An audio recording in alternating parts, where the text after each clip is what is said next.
Ibrahima Ndonga. Sur la route de Bakel, une chaîne de collines.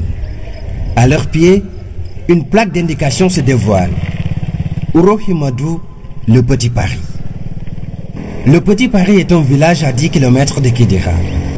Un peu partout se dressent des infrastructures de couleur urbaine. Elles portent les empreintes de l'association des ressortissants de Ouro Himadou en France. L'association a été mise en place en 68.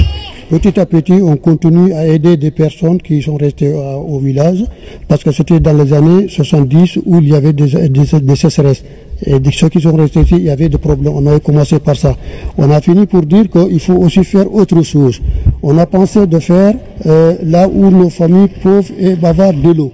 On a pensé de faire le forage, ce qui était fait. On a pensé aussi de faire là où nos enfants puissent aller à l'école. On a construit des classes de l'école. Ici, plus de 90% des populations sont des émigrés. Pour mieux urbaniser leur village, les membres de l'association ont commencé depuis 1968 avec des cotisations de 500 francs. Aujourd'hui, elles sont à 13 000 francs tous les 2 mois. Quand on dit on a ce projet, on fait le devis de ce projet. On sait que ce projet coûte telle somme. Maintenant, on se base là-dessus. On se dit voilà, nous avons un devis, nous avons un projet qui coûte tel. Maintenant, voyons comment on peut trouver cet argent-là. Je vais vous donner un exemple. Comment dire, l'extension du forage. Chacun de sortissants a cotisé 40 000 CFA. Ce poste de santé fait partie des nombreuses réalisations des émigrés. Le poste joue un rôle important dans la localité. Même la communauté malienne y passe. Nous avons souffert par le passé. Les femmes enceintes étaient transférées par charrette avec tout ce que cela comporte comme risque. Nous remercions les ressortissants du village de leur initiative. C'est une belle initiative. Donc voilà, ils ont construit leur propre poste de santé avec des équipements et tout, avec un beau logement pour les agents de santé. J'aimerais bien qu'on construise une maternité à part. Ouro Himadou a besoin d'ambulance. Donc là, il y a les autres villages du Mali qui viennent en consultation ici.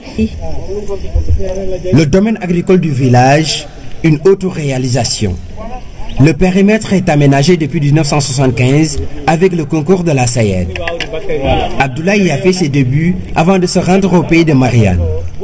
Chaque famille y détient une portion de terre. C'est une sang qu'on a fait cultiver depuis 1975. Mais superficie, le champ là, c'est 30 hectares et poussière. Bon, c'est nous-mêmes qui avons aménagé, couper tous les bois. Bon, il nous a aidé dans des charrettes. Bon, collaborer avec certains blancs qui sont venus nous accompagner. Pour plus de rentabilité de leurs activités, les jeunes du village appellent au dragage du fleuve. J'ai vu un bon exemple. Au lieu d'aller monter dans les fleuves, aller en Espagne, je sais pas, en Libye, mourir en pleine mer comme ça, nous préférons cultiver. Et aussi, nous voulons dire que l'État nous a un peu aidé parce qu'en ce moment, c'est moi qui suis le pompier de la machine électronique qu'on nous a donné. Mais vraiment, nous voulons continuer le travail jusqu'en mois de mai, avril comme ça, mois de mai, juin. Mais le fleuve n'accepte pas ça, cela. Le fleuve fallait, mais ça coule tellement vite, l'eau file.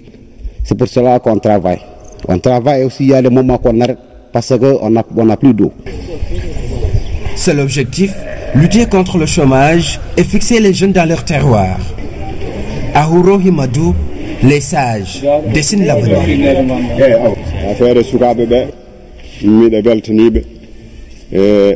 En fait, nos parents nous ont légué un héritage fait de solidarité, d'entraide et de respect mutuel. C'est ce que nous essayons d'inculquer à nos enfants, surtout aux jeunes qui sont ici au village. Leurs grands frères et leurs oncles sont en France et un peu partout à travers le monde. Ils sont partis avec une éducation de base assez parfaite. Ils renvoient au village leurs économies dans la plus grande solidarité et la cohésion.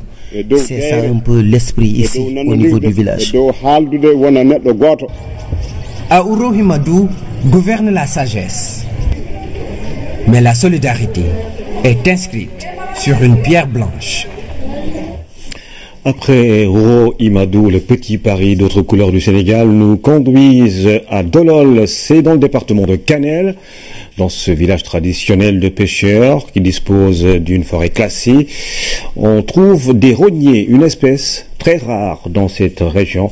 Nous sommes dans le Fouta aujourd'hui. Le vœu le plus cher des populations de cette localité reste la réalisation d'une structure sanitaire. Nous découvrons tout cela avec Oumou Kalsom Sall.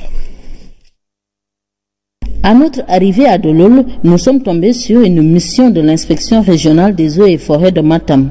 Le commandant John et ses hommes sont en train de faire l'inventaire écologique et forestier de cette ronneraie.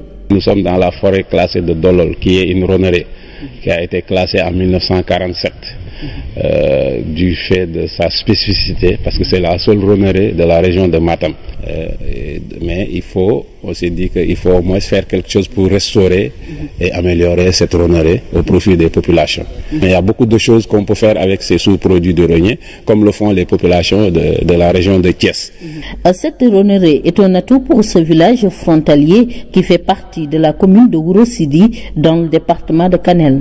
Le long des berges, donc c'est un endroit très agréable. Il y a beaucoup de sable qu'il faut valoriser en aménageant ce site-là, et qui appartient toujours à la forêt classée. Et